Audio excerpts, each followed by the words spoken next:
Good afternoon, students. Welcome back to online classes of Global Navigation Satellite System. In yesterday's class, we have discussed about the orbits and orbit mechanism of your global positioning system, right? So there are different orbits, and we have seen the three laws of Kepler's, that are Kepler laws, and I hope you have all remember and gone through that three laws. And we have stopped at the elements of the orbits, or the Kepler elements. There were 6 Kepler elements, right? So in that 6 elements we have discussed 3, and remaining 3 are there. So before we move on to the elements of the Keplers or the Keplerian elements, I just want to revise once again the orbits which we have present, and GPS works on which orbit. I hope everyone remembers on which orbit this GPS will be working. That is mu, right? So mu is the orbit that will be working by GPS. So GPS satellites fly in the medium Earth orbit, that is mu, at an altitude of 20,200 kilometers, that is 12,550 miles away from the Earth. So each satellites will be circling. How much I have said? It is because it is half of that, twice it will be circling. So for every 12 hours your satellite will be taking one revolution around the Earth. So in that one we will be having low Earth orbit, that is mainly used for the satellite like your internet communication, telecommunication and all. For the GPS and for positioning, global positioning, for everything, here we will be using mu, medium Earth orbit, and next one is large Earth orbit, where satellite communication is all done in this particular orbit. So we are having low Earth orbit, medium Earth orbit, as well as the what is geostationary, or what we have said, geostationary equatorial orbit, right? So this was the orbits that we have seen yesterday, and we have seen the orbit mechanism. What is orbital period? Orbital period is nothing but the time taken for a satellite to revolve around the Earth. That is called as your orbital period. And here the GPS takes the GPS satellite what we are using, that will be revolving around the Earth for every 12 hours. So for in 24 hours, twice the satellite will be revolving. In which orbit? Medium Earth orbit. And all the frequencies that we are using over here are L-band frequencies. So in this orbit mechanism, we have seen about the what are the Kepler's laws. Means the scientist who has invented the element, what are the laws which have been used for revolution of the satellites and every planet which is revolving around the sun. Similarly, the satellites will be revolving around the Earth. So this is the lower Earth orbit that I have showed yesterday itself, and the medium Earth orbit. This is apogee and is perigee. What is perigee? Is anyone remember what is perigee? The point in the orbit of the what will say, the point in the orbit where the satellite is very nearer to the Earth's orbit, then it is called as your perigee. And the point at which the orbit of the satellite it is farthest from the Earth, which is very far from the Earth, then it is called as apogee. So there are 3 laws of the Kepler mechanism, or the Kepler's has given us 3 laws. The first one is your law of ellipse. Second, you are having law of equal areas, and the third one is your harmonic law. As to give all this motion of satellites, first actually this Kepler has been given these 3 laws for the motion of planets that is revolving around the sun. Similarly, that laws we have used for the satellites, because satellites that are revolving around the Earth. So the first law is law of ellipse. Do you remember what is law of ellipse? What we have discussed yesterday, the orbits of the planet are in elliptical form. The orbit what we are using, this similarly have given for the satellite also. The orbit of the satellites are in ellipse when the Earth is at one focus, or the orbits of the satellite here are already given. So the orbits of the planets are ellipse with the sun at one focus. Here, if they both foci is having some difference, then they are highly eccentric. That means you are having the orbit in the elliptical form. If the foci is very nearer, it is moderately eccentric, and it is having if 1.0 eccentricity is there, then it is in the circle. These similarly we have given in the what we have said elements, Keplerian elements we have seen. There we have find the eccentricity. Do you remember what is eccentricity? I'll relate this first law with the eccentricity. E is equals to 0. What we have said, your orbit will be in the circular shape. If E is equals to 0.9, it is in the elliptical form. I'll take to that page. See, do you remember? It fixes the shape of the satellite's orbit, which tells you how flat is your orbit. Eccentricity, it is denoted by E is equals to E, and if E is equals to 0, then it is in the circular shape. The circular orbit has an eccentricity of 0. Okay, if E is equals to 0.9, then it is elliptical form, but it should be always less than 1. So we have given over here 0 should be less than or equals to epsilon less than or equals to 1. So it is in the range of 0 to 0.9. So this same, what we have said, these are the Keplerian elements. These 6 are the Keplerian elements. Similarly, the law also it has stated, the Keplerian law, the first law, the law of ellipse, we have stated over there. Now the second law, Kepler's second law, that shows you law of equal areas.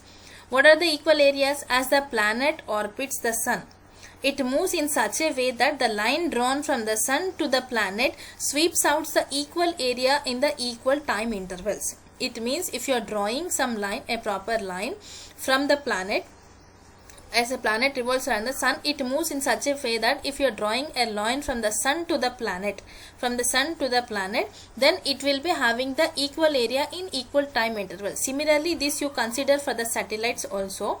What happens if as the satellites are orbiting the earth, means they are revolving around the earth, then it moves in such a way that if you are drawing a line from the earth to the satellite, then they will be having equal time intervals. So that's the reason we have given the in equal time intervals. T1 minus T0 will be equals to 32 minus 31. The area here, it is in narrow, here you will be getting the wider area. But if you compare or if you measure, the area of these two time intervals will be same.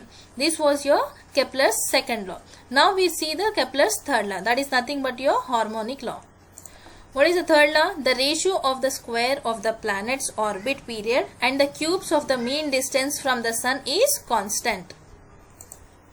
So this is your third law of the Kepler, which is law of harmonics. It states that the ratio of the square of satellites orbital period and the cubes of the mean distance from the earth is constant. It is similar to that one. So these are the three laws which has given by the Kepler.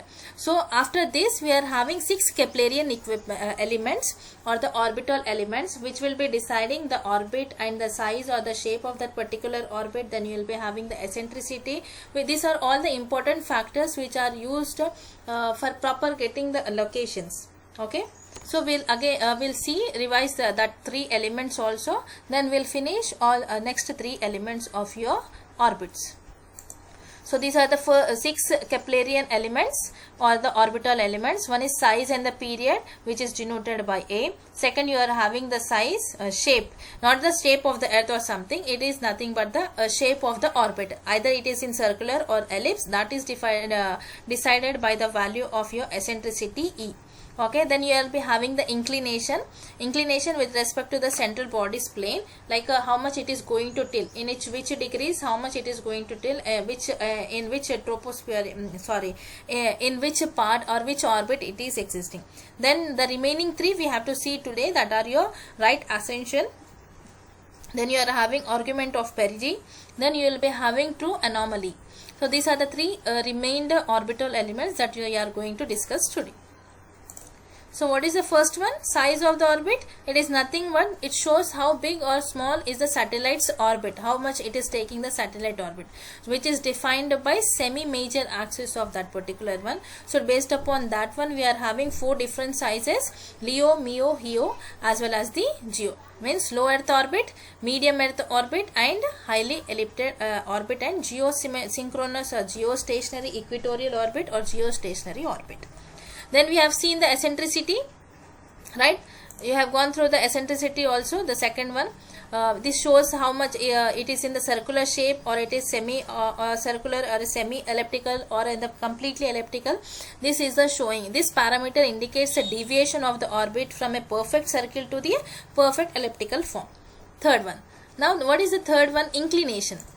So this inclination shows the how much it is going to tilt. If it is having 0 degrees, then your orbit is at the equator. If it is completely 90 degrees, then it is in the polar orbit. This also we have seen yesterday. So these are the different values of the inclination. If I is equals to 0 or 180 degrees, it is completely your satellite will be at the equatorial orbit.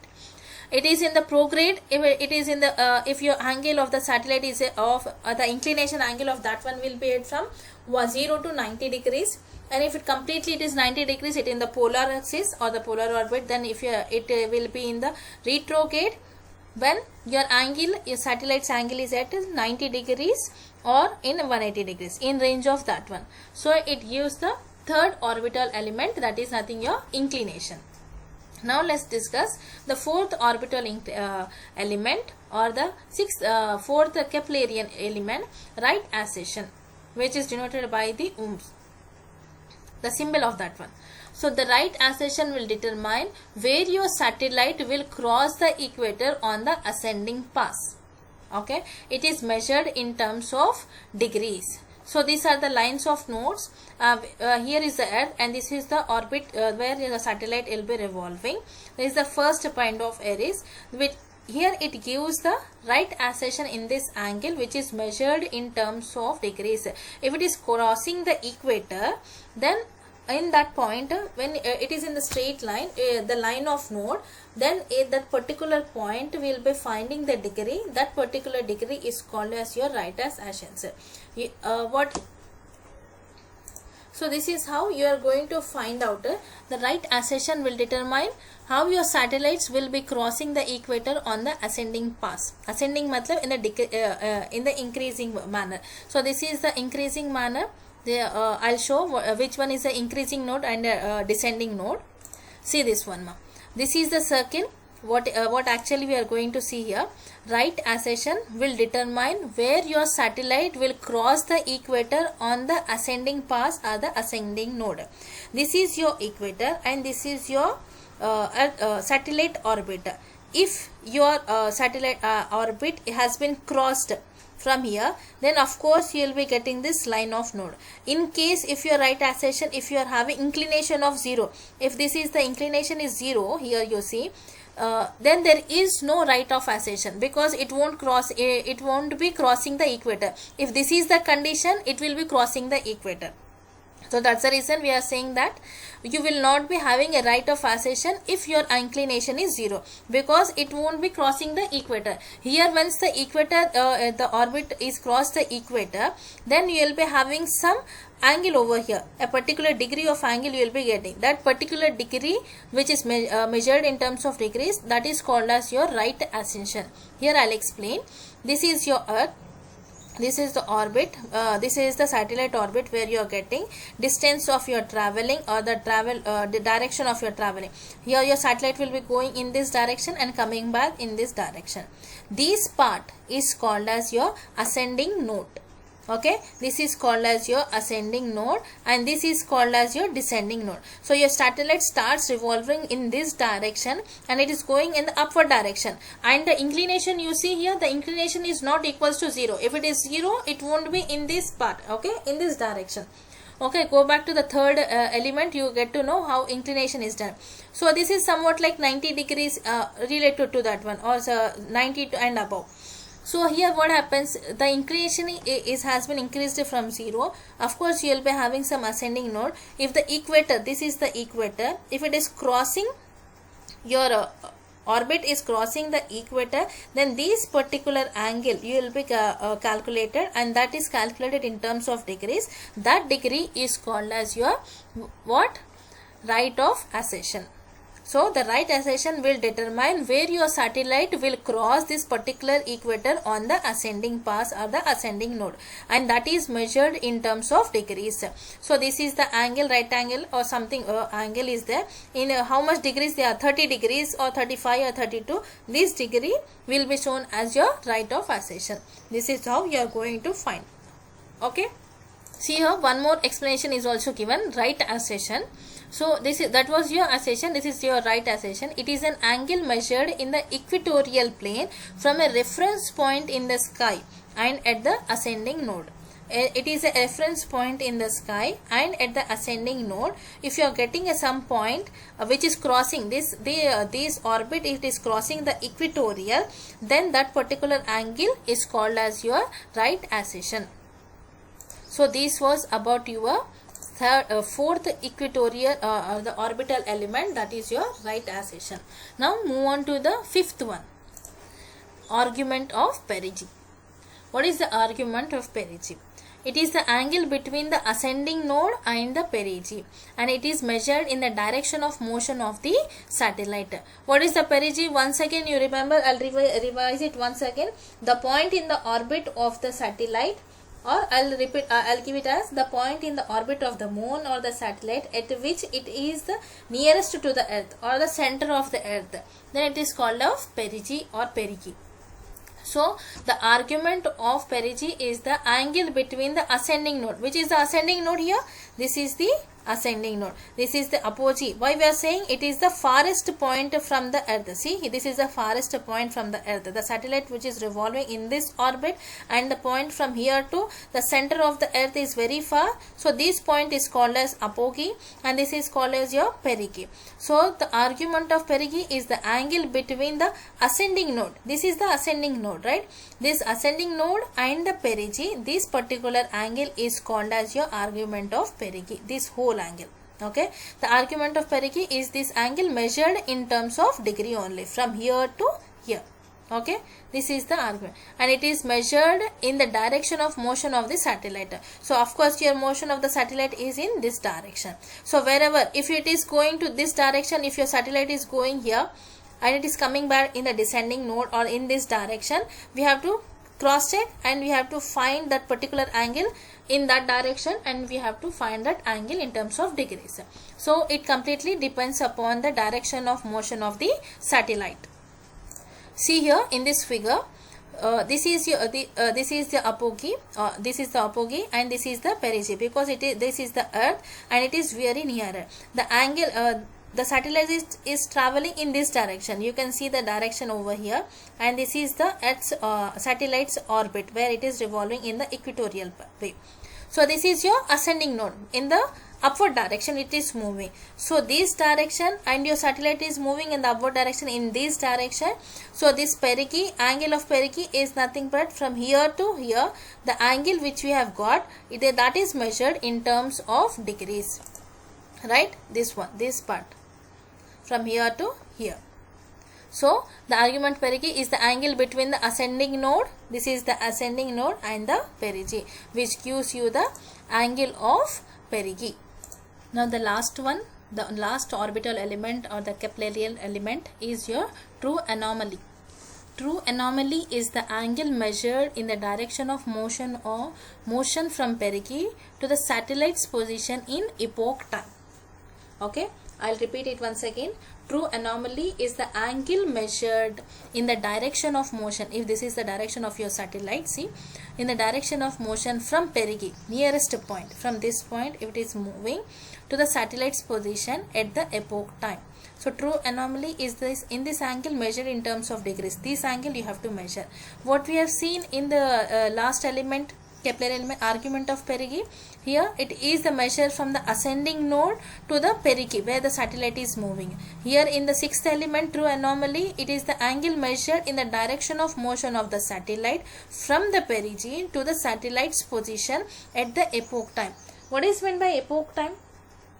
Epoch time is, I think, it is defined as the number of seconds that have been elapsed since from January 1, 1970 midnight. Since from that time, what are the number of seconds that have been calculated, that is be used. So it is defined as the number of seconds that have been elapsed since January 1, 1970 midnight. So it is used to find the date and time from which the computer measure starts. Measures system time. So computer will be measuring the system time, that particular satellite time. So that's the reason we require this epoch time, okay, or epoch time. So it has to calculate the number of seconds.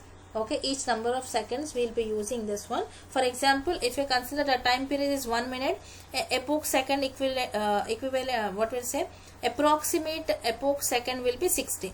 If I consider 1 hour, then it will be taking us 3600 seconds. If I go for the 1 day, it will be counted as 86,400 epoch seconds. If I go for the 1 week, then it will be considering as 6,48,000 epoch seconds. So in terms of seconds, each and every second it will be calculating. So what we have said, true anomaly is the angle measured in the direction of the motion of the satellite from the perigee to the satellite's position at the epoch second. Means for every second that will be finding out. Okay, so this is the angle for every second that will be finding out around the orbit. So this is called as your true anomaly. This is the sixth element of your orbital elements. So if you consider here, this is the orbital, this is the orbit which is in the elliptical form. Your satellite is moving in the ascending descending node now. It is here. So what, from the perigee, from here to the moving satellite. So we are moving the satellite. Now at this particular second, suppose if I consider it's from 60 seconds or something, your true anomaly is like 60 degrees or something. So this is the angle from perigee to the moving satellite. So every second will be monitoring our GPS. So that's the reason we require the sixth element, true anomaly. It from the moving position of the satellite to the perigee. The angle of moving satellite to the perigee is called as your true anomaly. This is also measured in terms of degrees in the epoch time. Epoch time is very important as to calculate in terms of date and time, as to measure, you give the proper measurement to the computer and the system time. So these were the six elements that we have seen of your Keplerian elements. Six Keplerian elements are the six orbital elements. So these are the orbital elements 6 or the 6 Keplerian elements. First two elements, what is the first two elements? A, that will be showing the semi-major axis of the orbit, that will be showing the size or the shape of the orbit. Second is the orbit's eccentricity, which is denoted by the letter E. If E is equals to 0, then your satellite's orbit is in circular shape. If it is 0.9, and it is completely in elliptical form. Then you are having inclination, orbital inclination, in which inclination means a type of tilt we are showing. Then you are having fourth one, you are having right ascension of the ascending node. Then you are having argument of perigee, and the last one is of the true anomaly. So first two elements will be showing the size and the shape of the orbit. Second, that will be showing the orbital plane, and the third one means the third element or the third part. These are divided in three parts. Third part showing the position in the plane, like which position your satellite is from the perigee, which position it is moving, in which position it is there. Then you will be having the orbital planes, as I have showed. They will be like in the polar, retrograde or something. Then argument of perigee you have seen, and the right ascension of the ascending nodes. So let's just see the quick summary of all the orbital elements or the Keplerian elements that we have seen. Okay, the elements we have seen is semi-major axis is the very first one, which shows the size. Okay, the symbol is as given as A. Second, we have seen the eccentricity, the which will be giving the which is denoted by the symbol A, which shows the shape. This is the size. Size is nothing but like a larger low earth orbit, or it is medium earth orbit, or it is geostationary orbit, or a high earth orbit. That is giving you the size of that one, like how far is your satellite orbit is from the earth. Okay, then the third one, you are having the inclination, like a tilt of the orbit plane with respect to the equator, how much it is going to tilt. We have seen four different tilts. I is equals to 0, I is equals to at the 90 degrees, then I is equals to from 90 to 0 to 90, then 90, then from 90 to 180.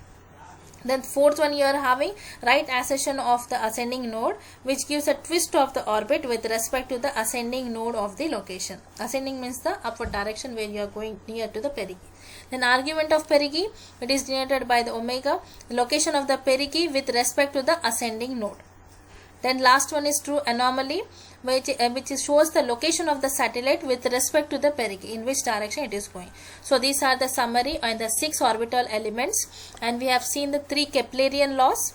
Okay, there are three Keplerian laws. Then we have seen six Keplerian elements, which are very important with in the point of view of your exam. So the three laws are law of ellipse, the Keplerian, first Keplerian law of ellipse. Then you have seen the Then we have seen the law of ellipse, law of harmonic law. Then the third law of equal areas. Three laws of your Keplerian laws are the three laws of Keplerian. Then 6 Keplerian elements: size or period, shape, inclination, right ascension, argument of perigee, and true anomaly. After this, we are going to see our next topic is about your time references, how we are going to find GMT and UTC time and all that we are going to discuss in the next class. I hope you are all clear. Go through with these videos, yesterday's class and today's class. These are very important. Okay, I'll wind up the class here itself today. And very important thing that you will be having a project presentation on Friday on 9:30 from 9:30 p.m. 9:30 a.m. onwards itself. So be prepared. I'll give the list like what are the things that you have to keep in the presentation. This list I am telling here in the class so that I hope the students will be listening this class also. So the list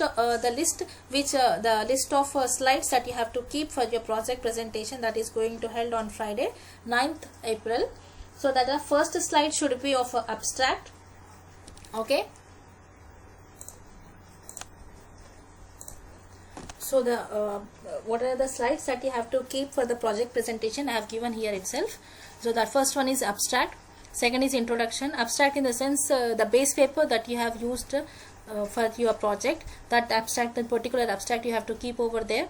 Then introduction, what you are going to do in your project, like what is the new thing you are going to do. Then the objectives you have to keep objectives in the sense what you want to do in this one, like what is the proposed system. If you are using you are going to mitigate some errors, so in the base paper you have used one filter, but this time you are using different sensors or different filters. Like what is the new thing that you are going to do, you have to tell about here. Then the problem statement. Okay, what are the problems that you have got and how you are going to clear that one.